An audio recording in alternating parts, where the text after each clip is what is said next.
ஒருத்தர் படித்து முடிச்சுட்டு ஒரு பெரிய கம்பெனியில் வேலைக்கு அப்ளை பண்ண போயிருக்காரு. அப்போது உங்களை சர்டிஃபிகேட்ஸ்லாம் கொடுக்கணும் அவங்க வாங்கி பார்க்க உடனே எல்லாத்துலேயுமே டிஸ்டிங்ஷனில் மார்க் வாங்கியிருந்துருக்க பார்த்துட்டு நீங்கள் ஸ்காலர்ஷிப்பில் படிச்சிங்களான்னு அந்த கம்பெனி மேனேஜர் கேட்டாராம். உடனே இவர் இல்லைங்க சார், ஃபீஸ் கட்டி தான் படித்தேன் அப்படின்னு சொன்னாராம். உங்கள் அப்பா என்ன வேலை பார்க்குறாரு அப்படின்னு மேனேஜர் கேட்க உடனே இவர் எனக்கு அப்பா இல்லைங்க சார், நான் 1 வயசாக இருக்கப்போ அப்பா இறந்துட்டாங்க. எங்கள் அம்மா வந்து துணி துவைக்கிறதுக்கான வேலை செஞ்சுட்ருக்குறாங்க. டெய்லி துணி துவைச்சி தான் எனக்கு ஃபீஸ் கட்டுவாங்க அப்படின்னு சொன்னாராம். உடனே மேனேஜர் உங்கள் கையை காட்டுங்க அப்படின்னு சொல்லி கேட்டதுக்கு கை ரொம்ப ஸ்மூத்தாக ஷைனிங்காக இருந்ததாம்மா. உடனே மேனேஜர் அவரை பார்த்து நீங்கள் எந்த வேலையும் செய்ய மாட்டீங்களா அப்படின்னு சொல்லி கேட்டாரான். இல்லைங்க சார், நான் எங்கள் அம்மாவுக்கு உதவி பண்ண போவேன், ஆனால் எங்கள் அம்மா படிக்க சொல்லி அனுப்பிடுவாங்க, நானும் படிக்க வந்துடுவேன் அப்படின்னாரான்.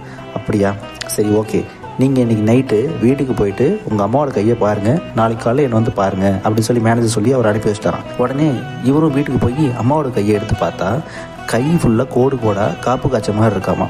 துணி துவைச்சி அந்த மாதிரி ஆயிருக்கு. அதை பார்த்துட்டு இவர் கலங்கி அம்மா கிட்ட ரொம்ப நேரம் பேசி அதுக்கப்புறம் 2 பேருமே வேலையை சரிபாக பிரிச்சுக்கிட்டு நீ துவைச்ச வரைக்கும் போதும், நான் துவைக்கிறேன் அப்படின்னு சொல்லி எல்லா துணியும் துவைச்சி நைட்டு பேசிட்டு படுத்து தூங்கிட்டாங்களாம். அடுத்த நாள் மேனேஜர் பார்க்குறதுக்கு இவர் போயிருக்கார்.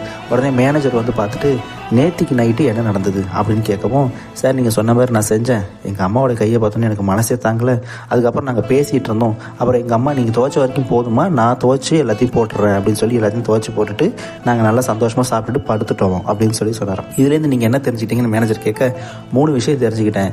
1, அம்மா இல்லைன்னா நான் இந்த இடத்துக்கு வந்திருக்க முடியாது. 2வது, ஒரு வேலையை 2 பேர் சேர்ந்து செஞ்சோம்னா சீக்கிரம் அந்த வேலையை முடிச்சிடலாம். 3வது, நம்ம ஃபேமிலி மெம்பர்ஸுக்கு முக்கியத்துவம் தரணும், அப்போ தான் அவங்களுடைய குறை நிறைகள் நம்ம தெரிஞ்சுக்க முடியும் அப்படின்னாராம். உடனே மேனேஜர் யூ ஆர் செலக்டட், உங்களை நான் வேலைக்கு எடுத்துக்கிறேன் அப்படின்னாராம். உடனே அவர் நீங்கள் என்ன எந்த கேள்வியுமே கேட்கல, வேலைக்கு எடுத்துக்கிறேன்னு சொல்கிறீங்கன்னொடனே அதுக்கு மேனேஜர் சொன்னாராம், ஒரு மேனேஜ்மெண்ட் எப்படி ரன் ஆகுது அப்படின்னா முதல்ல நம்ம எதுக்காக இந்த இடத்துக்கு வந்திருக்கோம் அப்படின்னு தெரியணும், டீமோட சேர்ந்து ஒர்க் பண்ணணும், டீமில் வந்து ஒரு தப்பு நடந்தாலும் மொத்த டீமும் சேர்ந்துட்டு அந்த ஒர்க்கை செஞ்சு முடிச்சா சீக்கிரம் முடியும் அப்படிங்கிறத புரிஞ்சுக்கணும். 3வது, நம்ம அந்த டீமில் இருக்க ஒவ்வொரு மெம்பர்ஸோடைய குறைகளை கேட்டு தெரிஞ்சுக்கணும். இப்படி இருந்தால் அந்த கம்பெனி இம்ப்ரூவ்மெண்ட் ஆகும், நம்மளும் இம்ப்ரூவ்மெண்ட் ஆகலாம் அப்படின்னு சொன்னார். இதை எதுக்கு சொல்கிறேன்னாங்க, நாம் கம்ஃபர்ட் ஜோன் அப்படின்னு நினைக்கிற ஒவ்வொரு விஷயத்துக்கு பின்னாடியும் நம்மளை அந்த ஜோனுக்குள்ளே தள்ளுன பல வழிகள் நிறைந்த வாழ்க்கைகள் அதுக்கு பின்னாடி இருக்குது அப்படிங்கிறத நம்ம என்னைக்கு மறந்துடக்கூடாது. அதனால் நம்ம இன்றைக்கி எவ்வளோ சந்தோஷமாக வாழ்கிறோம் அப்படிங்கிறது முக்கியம் இல்லை, நம்ம இந்த சந்தோஷமாக வாழ்கிறதுக்கு பின்னாடி என்னென்ன வழிகள் இருக்குது அப்படிங்கிறத நம்ம திங்க் பண்ணிக்கிட்டே இருந்தால் நம்ம இந்த சந்தோஷங்களை நம்ம கட்டுப்பாட்டில் வச்சுக்கலாம்.